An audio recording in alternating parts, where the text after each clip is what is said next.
بسم اللہ الرحمن الرحیم۔ بچپن سے ہم نے یہی سنا، پڑھا، لکھا اور جانا بھی کہ صبر کا پھل ہمیشہ میٹھا ہوتا ہے۔ اس میں کوئی شک نہیں، جو لوگ محنت، لگن اور صبر سے کام لیتے ہیں، اللہ ان کو منزلیں ضرور عطا فرماتا ہے۔ مارکس براؤنلی امریکن یوٹیوبر ہے جسے یوٹیوب پر ٹیکنالوجی کا بادشاہ کہا جا سکتا ہے۔ مارکس نے 10 سال پہلے یوٹیوب چینل بنایا اور انفارمیشن ٹیکنالوجی سے متعلق پروڈکٹس کا ریویو دینا شروع کر دیا۔ اس نے سب سے پہلے HP کے لیپ ٹاپ کا ریویو دیا۔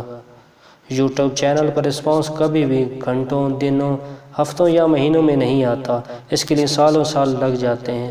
آپ کو بے انتہا صبر، کمٹمنٹ درکار ہوتی ہے، جو کہ مارکس کے پاس تھی۔ آج 10 سال بعد مارکس اس مقام پر ہے کہ دنیا کے دوسرے امیر ترین آدمی ایلون مسک نے صرف ایک کال پر مارکس سے ملنے کے لیے اسے 2 گھنٹے کا وقت دے دیا۔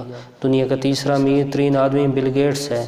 مارکس کو خود فون کر کے کہتا ہے، اس ویکنڈ پر میرے ساتھ میرے گھر کافی پیو، اور ہم امریکہ میں ٹیکنالوجی کے ایشوز پر بات کرتے ہیں۔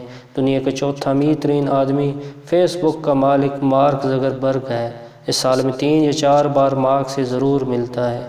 مارکس کی دولت کا اندازہ اس وقت پاکستانی 20 ارب روپے لگایا گیا ہے، اور یہ یوٹیوب پر اپنے چینل سے سالانہ پاکستانی 31 کروڑ روپے تک کماتا ہے۔ یہ سب باتیں آپ پہلے ہی سے جانتے ہوں گے۔ آج سے کچھ عرصہ پہلے مارکس نے امریکہ میں اپنا موبائل برانڈ لانے کا اعلان کر دیا، اور مارکس اپنا سمارٹ فون لانچ کرے گا۔ اور یہ سب دولت، شہرت، عزت کس چیز سے آئی؟ یوٹیوب سے۔